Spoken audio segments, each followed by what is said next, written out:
What you saying, ladies and gents? It is your boy Buckethatsam, and we are back again today with another video. And today I am out on my daily exercise, walking through the countryside, and I thought, you know what, instead of bringing Lauren on all these walks and boring her all about football and just moaning about anything from VAR to who's going to win the Euros, I thought I would bring you all on this walk with me. And whilst I'm rambling through the countryside, I'm going to talk everything, all things football. And you all sent me some questions in on Instagram, so I thought I'd give them all an answer, and I'd answer them as honestly as I can. So let's get right into this. I have got my phone with me in my pocket. I will get it out now. My hands are absolutely freezing. It's blooming freezing. It's a Thursday night. It's five in the evening. It's really chilly. Like, I'm freezing, to be honest. I'm starting to regret this, but we've got tonight. We've got, who's it? It's Fulham Tottenham tonight. And I've predicted a Tottenham win, and hopefully Gareth Bale will step up again like he did. We just needed this consistent Gareth Bale. And then the other game, who is it?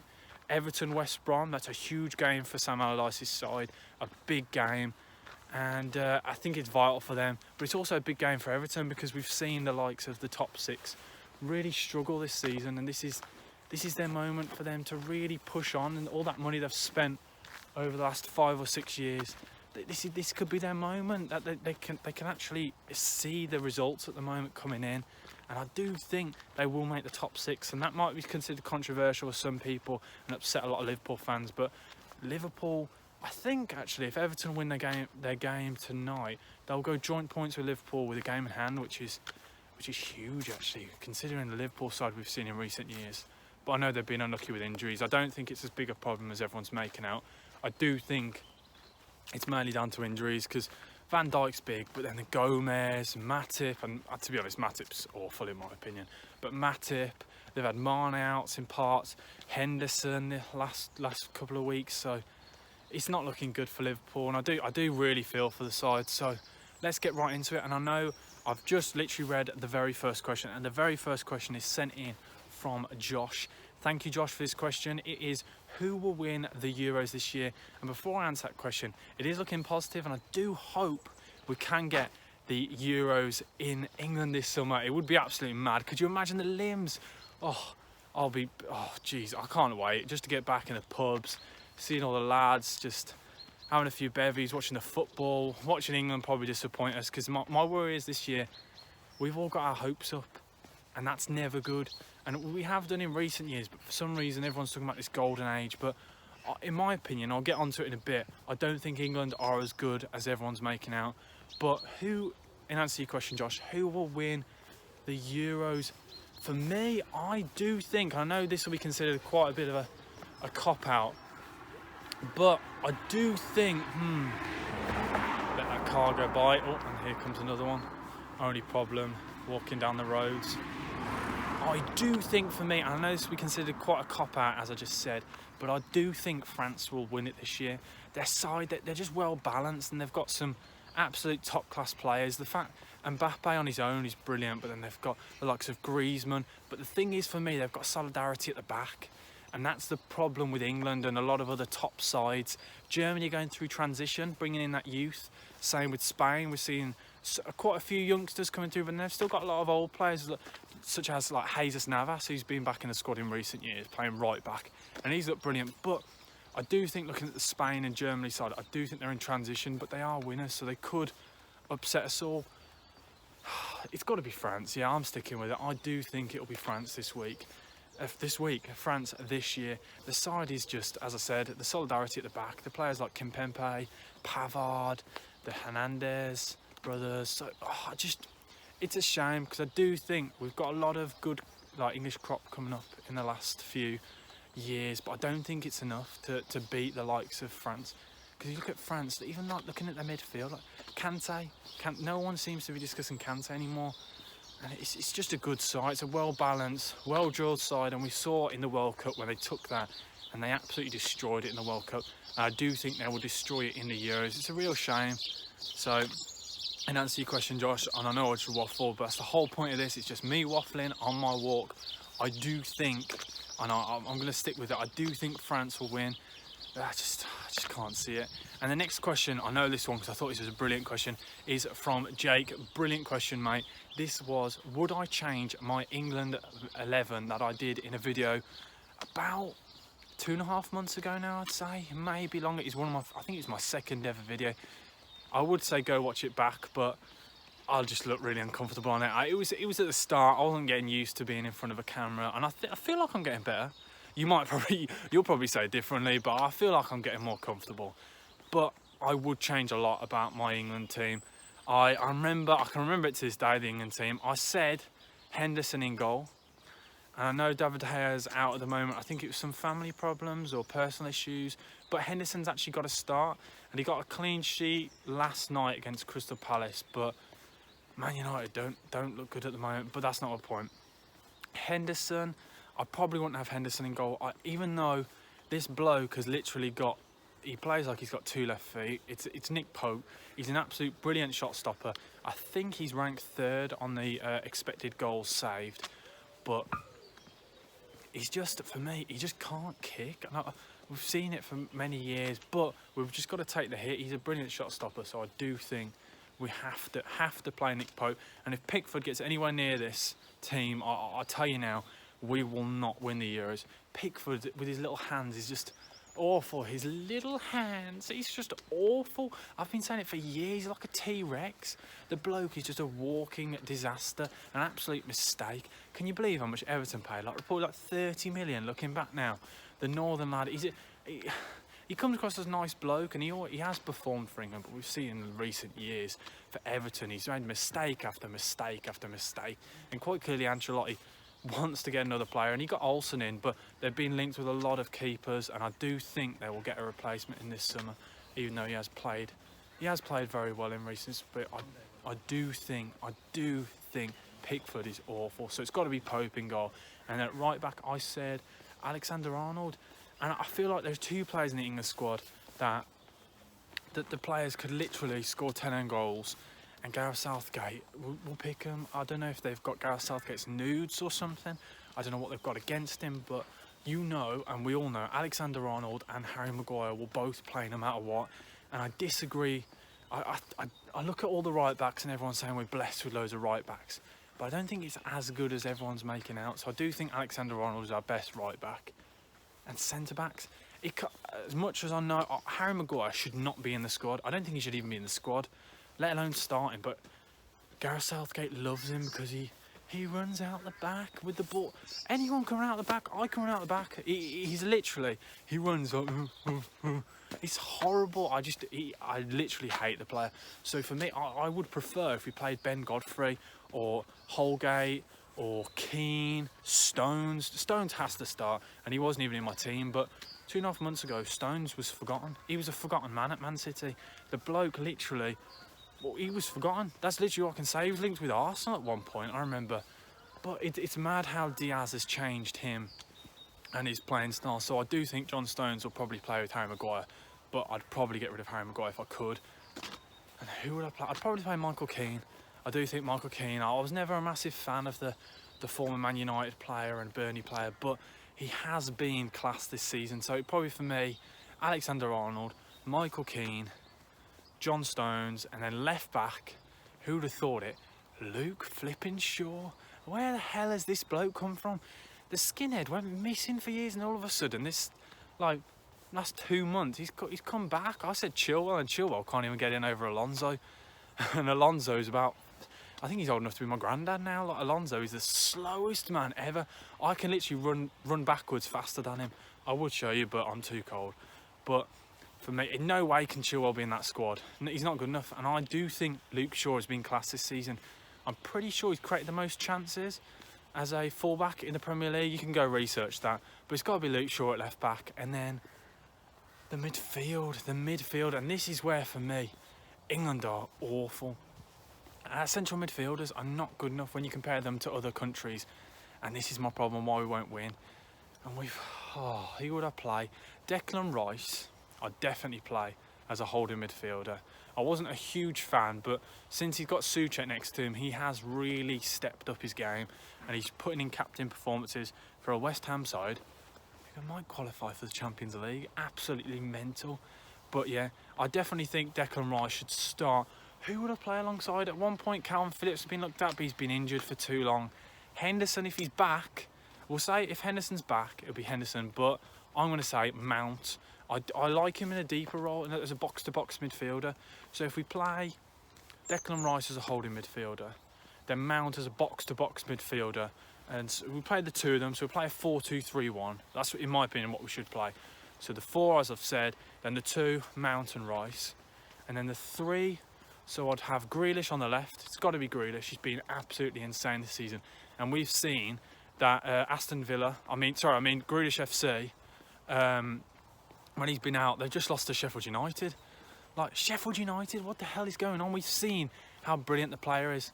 He's got to play on the left, or maybe in an interchanging system, like a Pep style.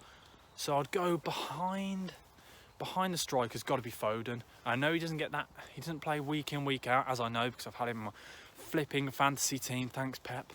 And on the right, Sterling. It's got to be Sterling. So that 3 could be interchanging. All of them can play in all 3 positions, which I like. I'd play them. And then it's got to be Kane up top. So in answer to your question, took a long way to get it. That is my England team. It has changed a lot from the team that I set out. But I'm accepting that I was wrong on quite a few players, like Barkley. I'm going to hold the L, because I'm taking that L, and I apologise. I did say it would be Barkley who should be in the team, but he's not good enough. So what is the next question? The next question is from WBA Art Inspired. And this is a good question. Ham and pineapple on a pizza. Well, in my opinion, pineapple, no way. Can't be on a pizza. I'll tell you now, if someone eats pineapple on a pizza, you can't trust them. You genuinely can't trust them. They're hiding something. They've got to be, there's something wrong about it. They're just complete wrong-uns. If you like pineapple on pizza, you're a wrong-un. And I want you to switch off this video, because I don't trust you. I don't trust you watching me. It's bizarre. Don't know how you can like it. No to pineapple. I don't like it as a fruit in general. I don't like fruit. Just no to fruit in general, let alone on a pizza. And the next question is from Andre, my favourite player. Oh, what a good question. And many of you may not know, I'm sadly a West Brom fan, which is quite sad, and I spend most of my time just pretending I don't support them, just to make myself feel better. But who is my favourite player? It won't be Bruno Fernandes, the Mr. Stat Padder himself. I would say, before this season, and I've had a lot of laughter about this with a lad at work who will be watching this, well, he better be watching this, Kai Havertz. And Kai Havertz, before this season, I said a lot of big things about him, and I said it in one of my videos earlier in the year. Kai Havertz, for me, was one of the most exciting players across Europe. I watched him a lot of times when he was playing at Leverkusen. He played holding midfielder, he played a box-to-box midfield, he played on the wing, he played as a CF, he played up front. I just thought, is there anything this bloke can't do? Like, have my kids, take me now. I was in love, to be honest. And then this season, he's been a flop. And I said to him, to the lad at work, he's going to love me accepting defeat on this, that he'd be twice the player Pepe is. But to be honest, he's not even half the player Pepe is this season. I don't know what's going on, and I thought Tuchel maybe would start using him, but we don't even see him. I think he's hidden in like Chelsea basement. Like, someone's go looking for him. Has anyone actually seen him? Is he a missing person? Like, what's going on? I don't know. But yeah, sadly, I'm gonna have to admit defeat. Mike, you were right, and I know you're gonna use this. But yeah, Pepe has been better than Kai Havertz. So before this season, it was Kai Havertz who was my favourite player in the world, across Europe. I just loved him. Just the way such a big player can glide with the ball and so technically gifted, but he's not anymore. So who is my favourite player? It won't be a West Brom player, because there's no one really, is there? There's no one I can pick from West Brom. Oh, who is the best player to watch? Again, David Silva was a good player, but I've not seen much of him at Real Sociedad this year. So I've got to go Kevin De Bruyne. He's brilliant to watch. The bloke can literally pick out any pass. You tell him, put that ball in, it's there on a plate, and Sterling just wipes it up and just 2 yards out, finishes everything. I think Kevin De Bruyne is huge for Man City. I know Gundogan stepped up, but we'll see when now Kevin De Bruyne is back. They'll really push on this 21 games unbeaten run now, I think, 22. They'll just keep pushing it on, and they'll secure the season. He's got to be one of the greatest midfielders in the Premier League history. But let's not upset the old people. Oh no, he's nowhere good. Who talks like that? That's an awful old person impression. I'm going to just stop what I'm saying, but he's a brilliant midfielder.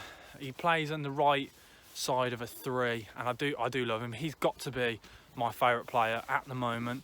And yeah, I can flirt with other players who I do like, so we'll see. Hopefully Kai Havertz may step up, but at the moment, and I didn't realise this, you go look this up now, the bloke literally looks like James Charles.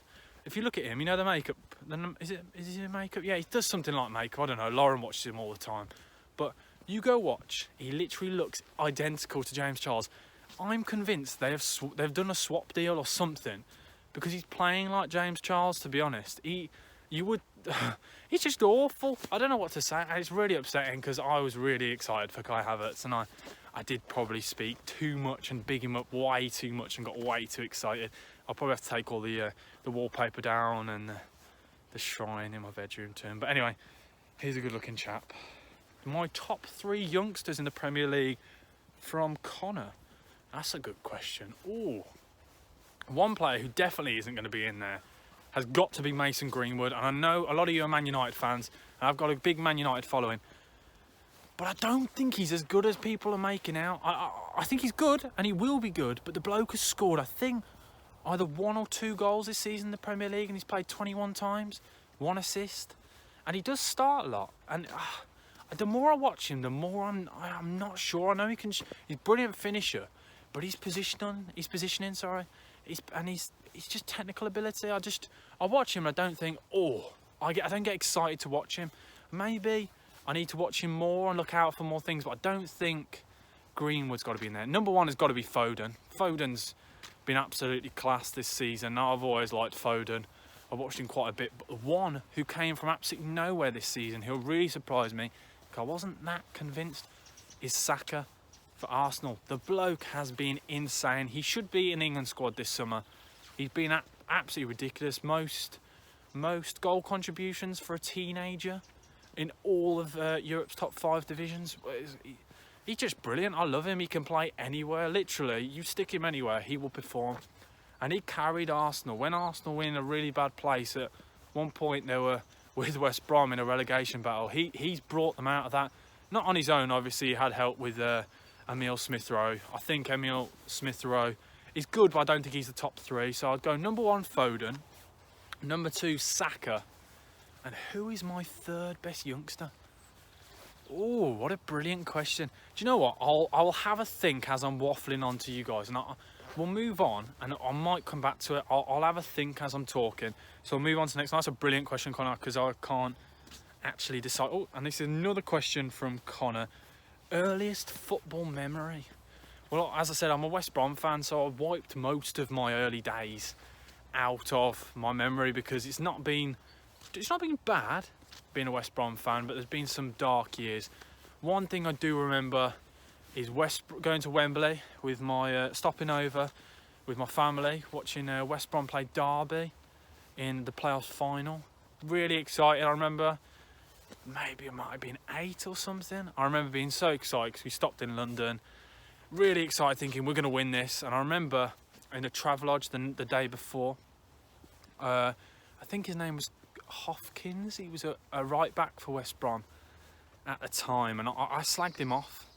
And I said, the bloke, I remember sitting at breakfast having a little latte like you do as an 8-year-old, because I'm so bougie like that. And I was like, he's just not good enough to my dad. And I was moaning about him, and then this bloke taps me on the shoulder from behind. I go, who are you?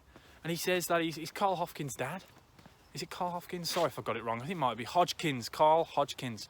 It was his dad. I've been slagging him off, and his dad had convinced me that he's the best player in the world, and we were going to go through and win the playoffs. And I was buzzing. I was ready. I was ready for Premier League football, because before that, I'd been a season ticket holder, but I don't really think I was really involved. And that one season, the Championship, that was when I fell in love with football. Now, I remember that specifically, that time, and we lost 1-0. And I remember Derby fans all around celebrating. I remember crying my eyes out all the way back on the train from London. And that's my earliest football memory. I know it's a sad one. Like, don't cry for me, because I'm going to start crying as well. But no, I do think that is my earliest memory. If I've got any others, I remember playing football a lot as a kid. I wasn't very good, to be honest. I'm not very good now. I'm too lazy. That's why I make the videos instead. I watch football instead of playing, because I'm lazy. I'm just very idle. I just love sitting on the sofa with a tinny on my belly, just holding it like that and just thinking, oh, this is brilliant. Watching like Burnley, you name it. I watch all football, all walks of life. Like this weekend, I must have watched 6 or 7 games. I watched the Derby Forest game, good 1-1 draw on Friday night. Saturday, I'd have watched a few games. Sunday, I watched a few games, and I always top it off on the end of a Sunday night before I go to bed. And I watch, who do I watch? It's always the French League, and I think, who was it? Oh, it's a 1-1 draw, really good game. Marseille versus, who was it now? It's gonna really bug me. I think it might have been Marseille v Lyon. But yeah, that was that game, and that's my normal weekend. So my earliest football memory was playing and that one game. Jesus, she found it weird. She was like, "What are you doing with that selfie stick?" I know, I'm using a selfie stick. It's quite cringeworthy, but I don't have the apparatus to hold this very well. So that's not nice. But yeah, she just gave me the weirdest look ever. I do think people around here will find me very weird, and I find myself quite weird, so I can't. I'm still getting used to seeing myself on the old camera. But anyway, I'm waffling again. But no, I do watch all walks of football, and I'm obsessed with European football. European football is what I am obsessed with. I love watching the French league, the Spanish league, the German, the Italian. I do watch a lot of Italian football, and I do think a lot of, I know everyone says it's the Farmers League, a lot of the leagues across Europe, but I do think it's quite naive to say that some of the best football I watch is at your likes of Marseille. No, well, not at the moment, not Marseille at the moment. Lyon and Monaco, who are on an absolutely insane run at the moment. But yeah, I'm obsessed with all European football, and I do think it gets a bad light. So hopefully after COVID, I will be vlogging at all the games I go to, because before anyway, I went all around Europe going to stadiums. Like the last holiday I went on would have been Lisbon. I went to Lisbon, and I went to Sporting Club de Portugal, which is Sporting Lisbon. And I went for a stadium tour at about lunchtime, and then on the evening I went to watch Benfica play. And I actually saw now, and I said it then, there were 2 players which stood out on that pitch for me. One who I said was the best player I'd seen in years, and he's not lived up to it. And the second one I said was good, and he would revitalise any side he went to, and that was Ruben Diaz. I saw Ruben Diaz score actually on that night in a 4-0 win, I think, for Benfica, and I can't remember against who. But Benfica were insane, and Ruben Diaz, I have never seen a defender drive with the ball and command an area, and you'd have thought he was a holding midfielder with his skill and technical ability, and he had the side of a no-nonsense defender, as in he'd block anything, he'd go into any 50-50, but then he got the passing ability of a holding midfielder. But the other player was Vinicius. Is it Vinicius? I think it's Vinicius, yeah. Vinicius, that's it, the striker for Tottenham. And I said that day, he scored a hat-trick, and I remember saying to my dad, I was like, this guy, if he goes to a Premier League side, he will be absolutely insane. The bloke is a machine. And he was linked with the Wolves, I think, but I do think the Wolves were quoted a ridiculous fee of like 60, maybe 70 million. But he's at Tottenham, and let's be honest, Tottenham aren't going to spend that money. But he hasn't lived up to it yet after he scored that goal when he did the old... And who was that against now? Marines, yeah. He's not really lived up to the hype I thought he would have. But again, he's been a good player. But he was one player that I did really enjoy watching. But anyway, let's go on to the next question.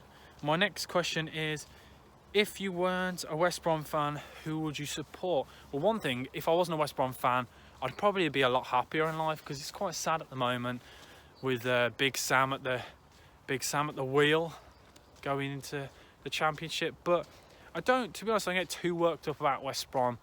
I love football in general, so I don't mind if they get relegated, because I love the Championship. Championship's one of my favourite leagues. So much going on every night, and you've got like big clubs who are in relegation battles at the moment, like Derby, Forest, Blues. Like, who'd have thought Blues would be there? Which is crazy. Sheffield Wednesday with their point deduction with Darren Moore just appointed. That's a real shame for him. Appointed first game against Rotherham, 1-1, and you think, oh, we'll get a good draw for them. Their first, I think it was a 97th minute Rotherham goal, so 2-1. That's huge, I think, because I think now They're 7 points off safety, so I do think Sheffield Wednesday are down. But yeah, that's a tough one. Who would I support? Who would I support? I don't know, to be honest. I've only really known West Brom. Like all my family are West Brom fans, so yeah, I'd probably be another local side. But I won't say anything because I know my family will kill me if I say on camera I'd support another local team. But majority of my friends are Villa fans and Wolves fans, and yeah, I'll go to a lot of games with them. Like if I can ever get tickets, like I went on a away day with one of my mates to Everton last year with the Wolves. I think they lost 3-1. But no, I'm just obsessed with football, you see. So I don't know. I'd probably support a non-league team. So I'd probably support my local non-league team, maybe a Starbridge or a Lytown, because I do love my non-league football, and that's one thing as well I will be vlogging at. So I'd probably say Lytown. There you go, non-league team, Lytown. That's who I'd support. Next question: how did you and Lauren meet? Well, who wants to even know about Lauren? Like, did you not get enough of her on that one video? But I'll give you a little background. I'll make it quick and short because like no one really cares. I know it's you've asked, and you guys have asked, and it's not her who's asked. And I'm gonna say, where did we meet? I'm pretending I've forgotten, trying to add a bit of suspense, but I don't really know how to edit and do dramatic music, so I'll just tell you where we met. We met at a party. That's it. Yeah, about a year ago. So I know that wasn't as interesting as you thought. I didn't steal her. It wasn't anything interesting. We're at a party, had a few bevies, had a bit of a boogie. Give it the old boogie. But that was it, yeah, that's how me and Lauren met. And she doesn't like football, as you can probably tell, but she's obviously having to like football because she's with me, and that's one of our rules. You gotta love football. And yeah, for every game of football we watch, I have to sit through Married at First Sight or First Dates or any of that trash. But yeah, who is winning the championship? The final question of the video. Who is winning the championship? And let's be honest, we all know it's after the win, and I've said it, and I'm going to say it again actually. Brentford, everyone, oh Brentford, they're so good, please, the bees, please. Brentford are bottle jobs, and I'm not saying it because I'm a West Brom fan, and obviously they helped us get up last season. I look at the Brentford side, and I love the way they bring up youth, sell them on, get more players in, sell them on, and we've seen it with Ben Rama, Mupai, him, I always struggle with his name, and we've seen it with a lot of other players that have come through the system, like Ollie Watkins, who they signed from Exeter, brilliant player, who's still finding his way in the Premier League. But we've seen it, it's a brilliant system, but I do think the only problem with that, there's no long-term goal. Because if a player goes to Brentford, they're not going to go to Brentford thinking, oh, I'm going to get promoted with them, stay with them for years. They know they're going to be sold on, and I do think that's the only problem with that system. Are the players committed enough to stick with the side as a team to get promoted, or are they all in it for their own individual gain to get promoted to another side? Like we've seen them all go to Brighton and Villa and West Ham. That's my only thing, and I do think it's a brilliant system, but I do think it's flawed in that sense that no one joins the club thinking, oh yeah, I'm going to stay here for years. It's a stepping stone. That's what I'd use it as, a stepping stone. But who I think is going to win the championship, I do think this is an easy one for me, and it's got to be, I do think for me, it's got to be Norwich. Norwich have really stepped up this season, and after beating Brentford, as I said, they're bottle jobs. They've really taken that step up this season. They did well to keep hold of a lot of the players they did, like Buendia. How on earth they kept hold of him, I don't know. And yeah, and what's his name? Todd Cantwell. He's a brilliant player. I do love watching him. I just love the way, I remember that penalty he took against Tottenham when he did the keep up, he's all the way across, like the big I am. I absolutely love that. I thought that was brilliant. But yeah, I do think Norwich have got a good side, and I do think they'll come back up. They've got a good team. I like the club, a nice sized club, and they do things really well. And I'm glad they didn't sack the manager, Farkle. Like, yeah, they didn't seem to give a Farkle about whether they got relegated or not. Which, that was a stinker. Should we try it again? Let's try it again. They didn't give an absolute Farkle about where they were staying. No, didn't give an absolute Fark. No, I'm not going to even try that joke. I tried it. it missed, but got to shoot your shot. You can, yeah. Now, oh my word, oh, I hate these gates. It's going to be interesting trying to get over this gate whilst I talk about my team. Oh God, how are we going to get over this? Okay, here we go. Oh, take a second attempt.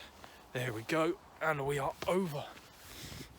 And we are walking. I do think that family said hello to me. I don't think they understand that I was filming. They were staring at me quite weirdly, but as I said, this area, no one understands technology. But I do think my teams that are going to get promoted alongside Norwich are definitely Norwich first, and then I'd say, who's going to be second? I think we've seen enough with Watford this season to really see a consistent side. I know they had their downs earlier on in the season, and they, as they always do, they sack the managers. But I do think we've seen enough of them this season in recent weeks to see they keep grinding out results, and they've conceded the least amount of goals in the Championship at home. I think it is. They just can't stop winning at home. And I do think they'll stay up with the likes of Troy Deeney and Sarr, because Sarr's a brilliant player. Cleverly, there are loads of other players. So I do think, yeah, I'm going to carry on with that. I'm going to say Watford second, and then who else am I going to say? See, look, everyone wants a little look at this. Everyone wants a little look on this camera. Everyone. No one can just walk past and let anyone get on. I'm just a normal bloke on his walk with a bucket hat talking football. But who will go up as the third team in the playoffs? Oh, this is a tough one, because who on earth would have thought Barnsley could be in the shout of getting in the playoffs? It's mad, isn't it? Swansea are looking good, and I did watch their game against, I think it was Stoke, when they got the penalty quite late on.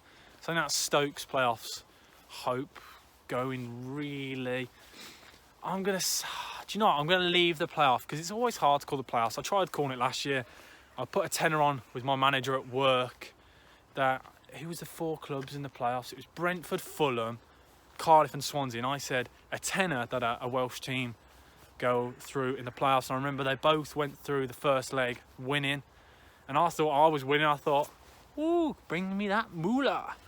But yeah, and the sides both crashed out quite early on. I gave them a tenner before the final, so I'm not going to try and call the playoffs, because I now know it's not as easy as you think. And the league is a tough league, and I do think it's hard to call. So yeah, I'm not going to try and call the playoffs. I'm just going to try and keep that one. Keep my mouth shut on that, and we'll talk about that later in the season, and we can discuss it, and we can come back and laugh at some of my predictions maybe, when maybe Watford fall off, Farke will get sacked and I look like an idiot, or anything else I've said. Maybe if England win the Euros, no one's going to come to me and go, oh, we told you so, Sam.